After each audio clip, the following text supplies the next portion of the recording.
Footage from just 24 hours reportedly shows a Yemeni Houthi drone flying into Eilat, South Israel, before it goes off camera and a large boom is heard. Israel's military have since confirmed that a drone launched from Yemen, not sure why I said drone like that, sorry, one take though, let's carry on. They say that a drone launched from Yemen hit the southern city of Eilat in Israel, the one whose port has lost so much business that it might go bankrupt because of Houthi Yemen attacking Red Sea shipping. Oh no! Yeah, Israel reported that a drone did strike the city. Israel has said interceptors failed to stop the drone and they will be investigating why this was the case. While they're investigating, no doubt, the Yemeni military will also be investigating how they can keep getting past the Israeli interceptors. Okay, so both sides are trying their thing. Now, Houthi Yemen, a reminder, says they will stop these attacks, stop the red shipping attacks as well when Israel stops its war on the besieged Palestinian territory of Gaza. After the drone attack, Israel said Yemen will pay a high price for this act. The Israeli state have said this after pretty much all significant Yemeni attacks, nothing new here, and admittedly, they have delivered. They have Israel has a record of responding to Yemeni attacks, usually in an escalatory or disproportionate, one could say, manner. The capabilities are disproportionate and the strikes are disproportionate. Kind of makes sense. But they're disproportionate, they are nonetheless. That's the news. So, bye-bye, cheerio, ta-ta, pip-pip, I think, is another one you could say. But if you want to stay for the analysis, I've got a bit to say. Yemen has paid many high prices through even its recent history. Hodeidah port has been attacked many times. The capital, Sana'a, has been attacked many times by Israel. Even the civilian government, including the Yemeni Prime Minister Ghalib al-Rahawi, rahimullah, and many of his cabinet, were taken out by Israel very recently. These aren't military men, I have to point out. Loads of people say, no, this is the Houthi Prime Minister, not the Yemeni Prime Minister. Okay, fine. He's the Houthi Yemeni Prime Minister. The Houthis appointed him, yes.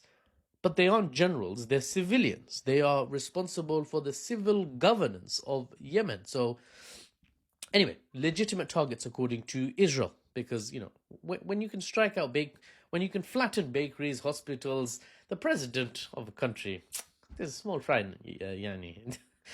Israel must have felt threatened by the Yemeni president talking about, I don't know, when the bins are collected every week, if that happens in Yemen, just like in Britain.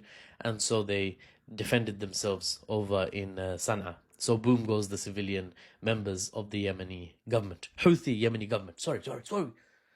Defense operation successful. We have defended ourselves successfully. Don't criticize Israeli actions, even against civilians, because that's, anti-Semitism isn't tolerated in these here stolen parts. Anyway, geopolitically, the Middle East continues to be on a knife edge. Many analysts say that each country in the region is gearing up for a new regional conflict, and they are gearing up and preparing to ensure the safety or success of each country, of their own country, if things get hairy. Every nation for itself. There's so much to talk about. Turkey, Egypt, Jordan, Syria, Iraq, Lebanon, Saudi, Kuwait, and Qatar, and Bahrain. And that's just off the top of my head. Oman, Yemen, of course, Houthi Yemen, Iran, Israel, the factions in the West Bank and Gaza. I really need to start like a series where we go through, we research, we present the evidence and the analysis for each of these states and what they're trying to do, what they might end up doing. Anyway, that's another video or another video series. If it does end up being Iran versus Israel, it's likely to be Israel's last chance, really, to do anything against their bastion of opposition in the region, Fortress Iran. So many expect Israel to hit hard and hit like hit hard and hit like a truck, but that's the same thing, Marcus. Come on, English. So Israel is expected to hit hard and hit fast, and Iran is likely to hit back much harder than they did in round one, if they can, if Israel fails in any meaningful way a decapitation strike. And Yemen would likely play a notable part in any such a round two conflict if it were to materialize, using Houthi Yemeni missiles, rockets and drones to force Israel to redirect some of their defensive interception capabilities, potentially using them up, saturating the air defenses as it were, to try and ensure Iranian missiles get through more reliably. The question is, who would fold like a cheap deck of cards first, Iran and its allies in the region, or USA-backed Israel? with its advanced technology and powerful cyber and intelligence capabilities and air superiority.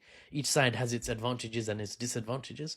But arguably, one of the most critical questions as well is, what will the other countries in the region do? What will the Gulf Cooperation Council countries do? What will Jordan do? What will Egypt do? What will Lebanon do? What will the Lebanese paramilitary in the south do? What will Turkey do? They might all be forced to pick a side or to stay out of it. What does staying out of it look like? Time will tell, as it always does. And I'll be here to report to you the news and the analysis unbiased and without the Western spin. Ladies and gentlemen, I'm Mahfouz, aka NewsBaba, as some people have started calling me. It's kind of my fault. I renamed myself on TikTok NewsBaba, so I don't blame them. And I'll see you on the next one.